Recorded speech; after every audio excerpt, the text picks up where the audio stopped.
Halo semuanya, selamat datang lagi di sesi bedah materi kita. Nah, hari ini kita bakal ngebahas sesuatu yang mungkin sering banget kita cuekin pas lagi makan. Yap, kecambah atau tauge. Kita bakal bongkar data dan riset medisnya buat ngelihat rahasia si superfood yang literally bersembunyi di depan mata kita ini. Yuk langsung aja kita mulai. Coba deh kalian inget-inget, udah berapa kali sih kalian ngingkirin tauge ke pinggir mangkuk soto atau gado-gado? Jujur aja, pasti sering kan? Harganya emang super murah, gampang banget dicari di pasar manapun, dan seringnya cuma dianggap ya sekedar pelengkap hidangan aja. Tapi pertanyaannya nih, bener nggak sih sayuran pendamping yang kelihatannya biasa banget ini nyimpen gudang nutrisi yang masif? Jangan-jangan selama ini kita udah ngeremehin pahlawan kesehatan yang nongkrong di piring kita tiap hari. Oke, kita bedah sains dasarnya dulu ya. Semuanya ini bermula dari sebuah proses magis yang namanya perkecambahan. Ini bukan sekedar biji yang tiba-tiba pecah gitu aja loh. Ini tuh fase perkembangan embrio yang bener-bener kritis. Bayangin aja, biji-bijian kayak kacang hijau atau kedelai pasti rendam di tempat yang gelap, lembab, dan cukup air. Bung, kondisi itu memicu transformasi biologis yang luar biasa. Biji yang tadinya tidur lelap, langsung bangun jadi tumbuhan muda yang hidup, lengkap sama akar, batang, dan daun lembaga. Nah, proses bangun tidur inilah yang jadi kunci dari sebuah keajaiban nutrisi yang bakal kita bahas. 800%. Serius, kalian nggak salah dengar. Laporan riset yang kita kumpulin nunjukin satu fakta biologi yang gila banget. Selama proses perkecambahan tadi, kandungan enzim, vitamin, dan energi di dalam biji itu bisa melonjak naik sampai 800% kalau dibandingin sama biji aslinya. 8 kali lipat loh. Ibaratnya nih, si biji ini baru aja minum ramuan energi, terus meledakkan kapasitas nutrisinya buat dukung kehidupan baru. Dan bagian terbaiknya, kita bisa panen ledakan nutrisi itu. Terus, selain vitamin yang meledak, ada keajaiban lain di kadar proteinnya yang juga naik sampai 19%. Tapi tunggu dulu, ini bukan sembarang protein biasa. Waktu berkecambah, ada proses yang namanya hidrolisis. Gampangnya gini, senyawa protein yang tadinya kompleks dan ribet, dipecah jadi asam amino yang jauh lebih simpel. Buat tubuh kita, ini ibarat dapat protein yang udah dicerna duluan. Jadi sistem pencernaan kita bisa nyerap nutrisinya dengan super cepat dan gampang.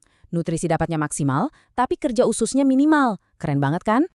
Nah, coba deh perhatiin deretan nutrisi kelas berat yang desek-desekan di dalam sayuran sekecil ini. Kita nggak cuma ngomongin 1 atau 2 vitamin ya. Di dalam situ ada vitamin C, vitamin E, terus kaya banget sama folat dan zinc yang krusial buat perbaikan sel. Belum lagi ada asam lemak omega 3, kalium, dan senyawa-senyawa unik kayak saponin, kanafinen, sampai fitoestrogen. Kepadatan gizinya itu loh bener-bener di luar nalar. Satu genggam kecil aja, nutrisinya udah siap banjiri seluruh tubuh kalian. Kalau kita bedah manfaatnya satu-satu nih, mulai dari pencernaan ya, enzim yang tinggi plus seratnya itu duet maut buat cegah sembelit dan bikin asam lambung lebih kalem. Terus geser ke jantung. Omega 3 di dalamnya itu kerja keras sebagai antiinflamasi buat nurunin kolesterol jahat alias LDL. Ditambah lagi, ada kalium yang bantu ngurangin ketegangan di arteri, jadi tekanan darah bisa lebih stabil. Lah, buat imun gimana? Tenang, kombinasi vitamin C dan senyawa saponin tadi siap ngebus produksi sel darah putih. Literally bikin benteng pertahanan tubuh kita makin susah ditembus infeksi. Seluruh sistem tubuh benar-benar diservis cuma pakai sayuran murah ini. Tapi kehebatannya nggak berhenti di organ dalam doang loh. Buat kalian yang peduli soal penampilan, kecambah ini ternyata nyimpen rahasia awet muda yang lumayan bikin kaget. Vitamin C-nya itu bantu banget produksi kolagen, biar kulit tetap elastis dan nggak gampang keriput. Sementara itu, vitamin E-nya bertugas melembabkan dan ngelindungin kulit dari radikal bebas. Dan ini yang paling epic. Ada senyawa fitoestrogen, semacam zat dari tumbuhan yang kerjanya mirip banget sama hormon estrogen alami di tubuh. Buat para wanita, ini game changer banget buat jaga kepadatan tulang dan cegah osteoporosis dini, apalagi kalau udah mulai deket-deket masa menopause. Nah, sekarang kita masuk ke pertanyaan yang saya yakin paling kalian tunggu-tunggu dari tadi. Ini tuh udah jadi rahasia umum di obrolan sehari-hari. Kalau mau cepet dapat momongan, banyak-banyakin deh makan tauge. Wah, pasti udah sering banget kan denger nasihat itu. Tapi di sesi bedah materi ini kita harus kritis. Apa kata sains soal mitos kesuburan legendaris ini? Beneran nggak sih kecambah itu semacam jalan tol buat cepet hamil? Oke, mari kita pisahin mana yang mitos, mana yang fakta. Mitos kalau kalian makan kecambah hari ini, terus besoknya tiba-tiba bisa langsung hamil, ya itu jelas salah besar ya. Namanya juga makanan, nggak ada yang sifatnya kayak sihir atau obat instan semalam. Tapi, fakta ilmiahnya ternyata emang ngasih kabar baik. Kecambah itu kaya banget sama antioksidan, terutama vitamin E alfa. Nah, antioksidan ini fungsinya kayak perisai yang ngelindungin sel sperma dan sel telur dari serangan stres oksidatif dan radikal bebas. Plus, kandungan zincnya itu loh ngebantu banget ningkatin pergerakan atau motilitas sperma. Jadi, dia memang bukan ngasih hasil instan, tapi ngebangun fondasi biologis yang jauh-jauh lebih sehat buat proses pembuahan. Fakta ini makin solid kalau kita dengerin langsung konsensus medis dari para pakar reproduksi, sebut aja seperti Dr. Boyke. Secara medis, makan kecambah itu emang beneran diakui mendukung kesuburan. Mekanismenya ya lewat perlindungan sel tadi. Kalau kualitas sel reproduksinya udah kejaga dengan baik berkat asupan vitamin E dan geng antioksidannya, otomatis dong peluang buat sukses hamil secara alami bakalan meningkat pesat. Hitung-hitung, ini tuh nutrisi pencegahan sekaligus perbaikan yang oke banget buat pasangan yang lagi serius promil. Tapi tunggu, tugas si kecambah ini ternyata nggak kelar sampai di momen pembuahan aja loh. Si mungil ini punya kandungan folat atau vitamin B9 yang angkanya lumayan tinggi. Dan kita semua tahu kan, folat itu harga mati alias wajib banget buat ibu hamil.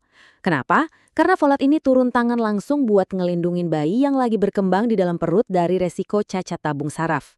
Jadi kebayangkan, dari mulai fase perencanaan, pembuahan, sampai masuk ke fase kehamilannya itu sendiri, nutrisi dari kecambah ini benar-benar terus kerja lembur buat kesehatan kalian. Ups, tapi tahan dulu. Sebelum kalian buru-buru lari ke dapur dan langsung ngunyah kecambah mentah-mentah demi dapetin semua nutrisi tadi, ada satu bahaya serius yang tersembunyi. Masih ingat kondisi perkecambahan di awal tadi kan? Lingkungan yang hangat, lembab, dan gelap. Itu emang perfect banget buat numbuhin biji. Tapi, apesnya, kondisi itu juga ibarat surga bintang 5 buat bakteri mematikan kayak Salmonella dan E. coli berkembang biak.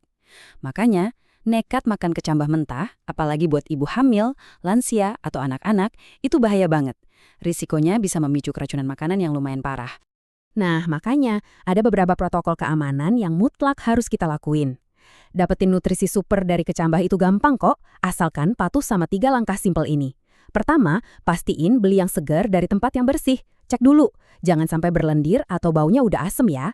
Kedua, cuci yang bersih banget di bawah air mengalir, jangan cuma direndam. Dan yang ketiga, ini paling penting, masak sampai matang.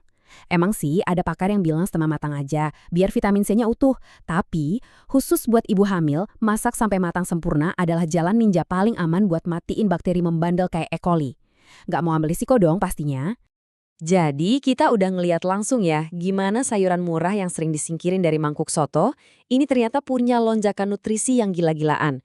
Dari mulai nyehatin jantung, bikin kulit glowing, sampai ngebantu banget buat program kehamilan, selama disiapin dengan cara yang aman. Kalau udah bongkar fakta-fakta berbasis sains kayak gini, rasanya susah ya buat ngeremehin si toge lagi. Nah, jadi pertanyaan terakhir saya buat kalian. Setelah tahu ada kekuatan raksasa yang ngumpet di balik bentuknya yang kecil merana ini, udahkah kalian nambahin toge ke piring makan kalian hari ini? Terima kasih ya udah nemenin sesi bedah materi yang seru ini. Sampai jumpa di penjelajahan sains kita berikutnya.